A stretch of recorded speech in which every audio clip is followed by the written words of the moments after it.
តែស្ដេចជនទៅមើលនៅព្រឹត្តិការណ៍ដែលគួរឲ្យចាប់អារម្មណ៍មួយទៀតដែរដែលជាលើកដំបូងសម្រាប់កម្ពុជា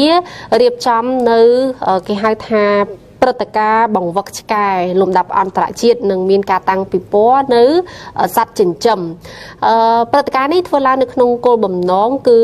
បង្ហាត់បង្រៀននៅសត្វសុนัขឲ្យចេះខំខ្មាំងឲ្យបានត្រឹមត្រូវហើយមានទ្រឹស្ដីនៃការស្វែងរកក្លិនរួមជាមួយនឹងជាការជំរុញបញ្ឈប់ការបរិភោគសត្វសុนัขផងដែររបបជូនព័ត៌មាននេះកញ្ញាអេណារាយការណ៍ជូនលោកអ្នកចាសសូមក្រុមជំរាបសួរទ្រទស្សនិកជនជាទីគោរពនិងជាទីមេត្រីគណៈពេលនេះនាងខ្ញុំអាណាកំពុងតែស្ថិតនៅទីតាំងនៃកោះពេជ្រនៅក្នុងកម្មវិធីព្រឹត្តិការណ៍បង្វឹកឆ្កែលំដាប់អន្តរជាតិនិងពិព័រណ៍សត្វចិញ្ចឹមទ្រទស្សនិកជនព្រឹត្តិការណ៍មួយនេះគឺរៀបចំធ្វើឡើងនៅក្នុងប្រទេសកម្ពុជារបស់យើងជាលើកទី1ហើយ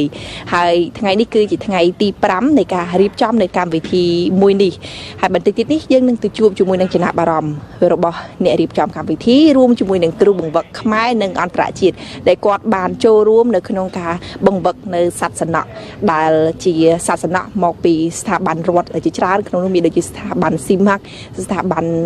ផ្សេងទៀតដែលយើងនឹងទៅជួបជាមួយនឹងពួកគាត់តែម្ដងចា៎ជំរាបសួរបង Hello sir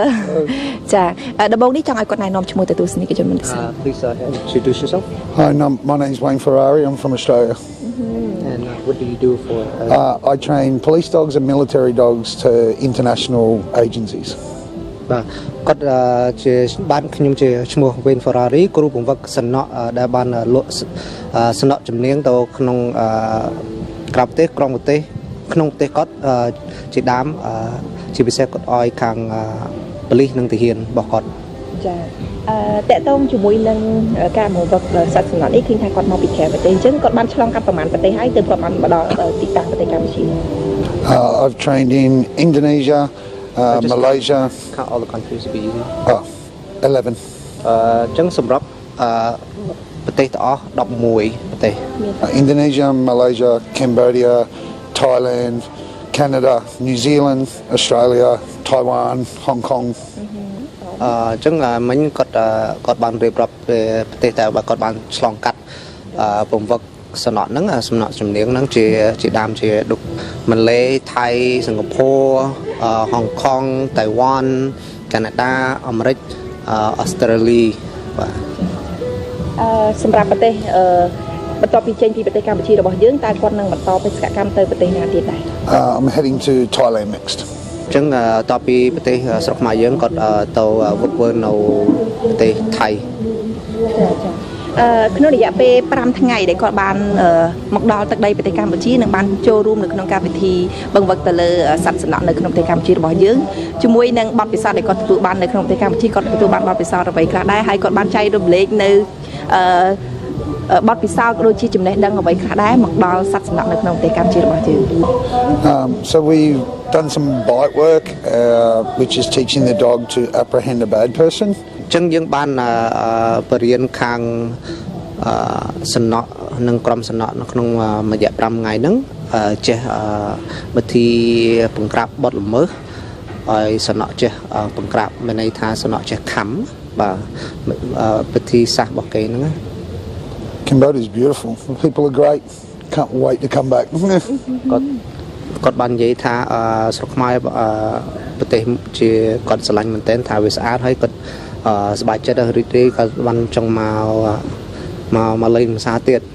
គាត់ពេញចិត្តនៅពេលដែលគាត់មកដល់នៅក្នុងកម្មវិធីនេះណាគាត់បានឃើញនៅប្រជាពលរដ្ឋខ្មែរបានចូលរួមច្រើនអញ្ចឹងចំពោះគាត់បន្តពេញចិត្តនៅចំណុចណាដែរនៅពេលដែលបានមកដល់ទឹកដីកម្ពុជា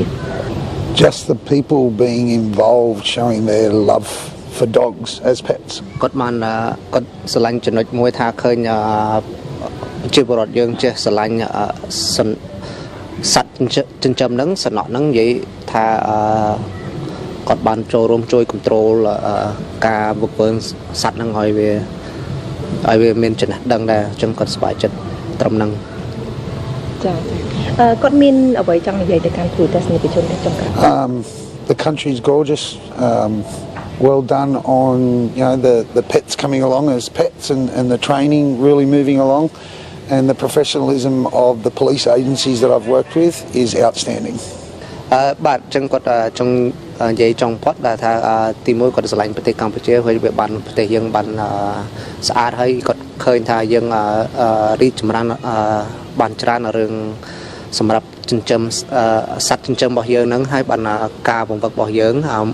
គាត់ជាពិសេសគាត់ស្រឡាញ់បានជួបកកម្លាំងដែលគាត់បានមកចូលរួមក្នុងសាខាសាលាហ្នឹងបានគាត់ចង់បន្ថែមចំណេះដឹងរឿងជំនាញសំណក់គាត់សប្បាយចិត្តរឿងហ្នឹងជំរាបសួរបងចាដំបងណែនាំឈ្មោះទៅទស្សនិកជនបន្តិចសិនណាបងណាបាទ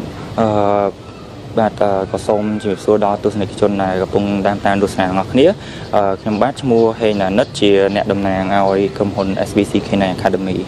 ចាអាចជម្រាបជូនទៅដល់ទស្សនិកជនបន្តិចអន្តេជាមួយនឹងគោលបំណងនៃការរៀបចំនៅកម្មវិធីមួយនេះឡើងចាបាទគោលបំណងនៃការរៀបចំនៅកម្មវិធីមួយនេះឡើងគឺទី1យើងចង់លើកកម្ពស់ទៅដល់ម្ចាស់សត្វសណក់ទាំងអស់ក៏ដូចជាមិនថាសត្វសណក់ទេសត្វអីក៏ដោយឲ្យតែជាម្ចាស់សត្វចិញ្ចឹមបាទគឺលើកកម្ពស់ឲ្យគាត់ស្រឡាញ់សត្វគាត់ជាងមុនចេះមើលថែអាសាសត្វរបស់គាត់ចង់ឲ្យពួកគាត់ចាត់ទុកថាសត្វចិញ្ចឹមរបស់គាត់គឺដូចជាផ្នែកមួយនៃគ្រួសាររបស់គាត់ដូចគ្នាដែរបាទពីព្រោះយើងសង្កេតឃើញថាអ្នកខ្លះដូចឧទាហរណ៍ថាគាត់ចិញ្ចឹមសត្វឆ្កែសត្វសណក់ហ្នឹងគឺគាត់អត់បានខ្វល់ខ្វាយច្រើនពីវាគាត់អត់បានចង់និយាយថាអត់បានមើលវាដិតដល់យកចិត្តទុកដាក់អញ្ចឹងតាមការពិតទៅបើយើងសង្កេតមើលឲ្យច្បាស់យើងឃើញថាសត្វសណក់ហ្នឹងគឺវាឆ្លាតខ្លាំងមែនតើវាអាចជួយ relax ជួយរំសាយអារម្មណ៍របស់យើងនៅពេលដែលយើង stress ឬមួយក៏យើងអត់សប្បាយចិត្តអីបានដូចគ្នាដែរអញ្ចឹងបើគិតទៅវារួមចំណែកមួយសំខាន់ដែរដូចជាគ្រួសារដូចជាកូនរបស់ពួកគាត់ដូចគ្នាដែរបាទហើយចំណុចមួយទៀតដូចគ្នាដែរគឺយើងចង់ឲ្យលោកគ្រូបង្ហាត់សំណក់ទាំងអស់នៅក្នុងប្រទេសកម្ពុជារបស់យើងហ្នឹងជាពិសេសដែលគាត់បានអញ្ជើញមកពីខាងស្ថាប័នរដ្ឋហ្នឹងគឺគាត់បានស្វែងយល់បន្ថែមជាមួយនឹងការវឹកហាត់សំណក់ពីកម្រិត1រហូតទៅដល់កម្រិត1ទៀតដែលខ្ពស់ដូចប្រទេសក្រៅដូចគ្នាដែរពីព្រោះសត្វសំណក់របស់យើងគឺចូលរួមក្នុងកិច្ចការសង្គមបានច្រើនមែនទែនដូចជាការជួយសង្គ្រោះមនុស្សនៅក្នុងការបាក់ដួលរមគាហើយក៏ដូចជាជួយហិតស្វែងរកគ្រឿងញៀនក៏ដូចជាស្វែងរកជនល្មើសឬមួយក៏ជនដៃដល់តាក់ទងជាមួយនឹងករណីឃាតកម្មក៏ដូចជាករណីរំលោភអីផ្សេងដូចគ្នាដែរបាទជាចុងក្រោយខ្ញុំមានពាក្យពេចន៍មួយចំនួនចង់ផ្ដាំទៅដល់បងប្អូនទស្សនិកជនទាំងអស់គ្នាយើងចូលរួមយ៉ាងណាលុបបំបត្តិការជួញដូរសត្វសណក់ហើយក៏ដូចជាលុបបំបត្តិការហូបសត្វសណក់ដូចគ្នាដែរបាទពីព្រោះថាដូចខ្ញុំបានលើកឡើងមុននឹងដូចគ្នាដែរគឺសត្វសណក់វាគួរឲ្យស្រឡាញ់មែនតើវាជាផ្នែកមួយនៃគ្រួសាររបស់យើងអញ្ចឹងវាបើសិនយើងគិតទៅវាដូចជាអាណិតបើសិនជាយើងគិតថាវាជាគ្រួសាររបស់យើងធម្មតាគ្រួសារគឺវាមានភាពស្និទ្ធស្នាលមួយគ្នាអញ្ចឹងវាបាននៅផ្ទះជាមួយគ្នារាល់ថ្ងៃមានសកម្មភាពសប្បាយមួយគ្នារាល់ថ្ងៃអញ្ចឹងយើងធ្វើយ៉ាងណាយើងលុបបំបត្តិការហូបសត្វសណក់ដូចជាជួញដូរសត្វសណក់នឹងអស់គ្នាហើយសូមសំណូមពរឲ្យបងប្អូនចេះស្រឡាញ់ចេះថែអាសាសត្វសណក់ហើយក៏ដូចជាចូលរួមគាំទ្រជាពិសេសទៅកាន់រដ្ឋក៏ដូចជាស្ថាប័នរដ្ឋរបស់យើងគាត់ខិតខំខាងផ្នែកមែនតើនៅក្នុងការបម្រើដល់សង្គមបម្រើដល់ប្រជាជនរបស់យើងជាពិសេសគឺនៅក្នុង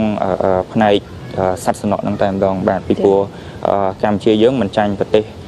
ដទៃប្រហែលទេគឺយើងមានសត្វសណក់ដែលឆ្លាតដែលចេះហិតក្លិនដែលចេះស្វែងរកមនុស្សក៏ដូចជាបំបែកនៅក្តីធំមួយចំនួនដូចគ្នាដែរបាទចាអរគុណច្រើនបងអរគុណប្រិយមិត្តទស្សនិកជនជាទីគោរពនិងជាទីមេត្រីលោកអ្នកបានទទួលជ្រាបរឿងមកហើយជាមួយនឹងចំណាប់អារម្មណ៍របស់តំណាងនៃក្រុមហ៊ុនដែលបានរៀបចំនៅព្រឹត្តិការណ៍ចាគឺព្រឹត្តិការណ៍បង្វឹកសត្វសណក់លំដាប់ថ្នាក់អន្តរជាតិក៏ដូចជាការតាំងពិព័រណ៍នៅសត្វចិញ្ចឹមផងដែរហើយគណៈពេលនេះនាងខ្ញុំអាណារីកានៅក្នុងព្រឹត្តិការណ៍បង្វឹកឆ្កែលំដាប់អន្តរជាតិនិងពិព័រណ៍សត្វចិញ្ចឹមសូមអរគុណនិងសូមគោរពលា ប្រិមត្តទូរទស្សនិកជនទើបនឹងបានទស្សនានៅព្រឹត្តិការណ៍ព័ត៌មានសំខាន់ទាំងជាតិនិងអន្តរជាតិពីកម្មវិធី BTV Top Story លោកអ្នកអាចចូលទៅកាន់គេហទំព័ររបស់ BTV Facebook Page ឬ Channel Telegram ដែលយើងមានដាក់បង្ហាញសពនេះដើម្បីតាមដានព័ត៌មានថ្មីក៏ដូចជាទស្សនាឡើងវិញរាល់ការផ្សាយទាំងអស់នេះខណៈនេះយើងខ្ញុំទាំងពីរអ្នកនិងក្រុមការងារទាំងអស់សូមអរគុណនិងសូមគោរពលា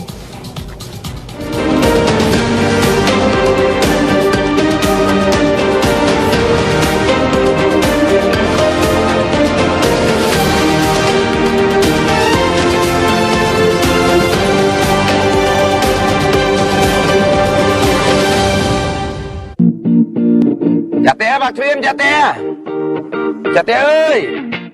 ចាប់ឡាតខំមកអី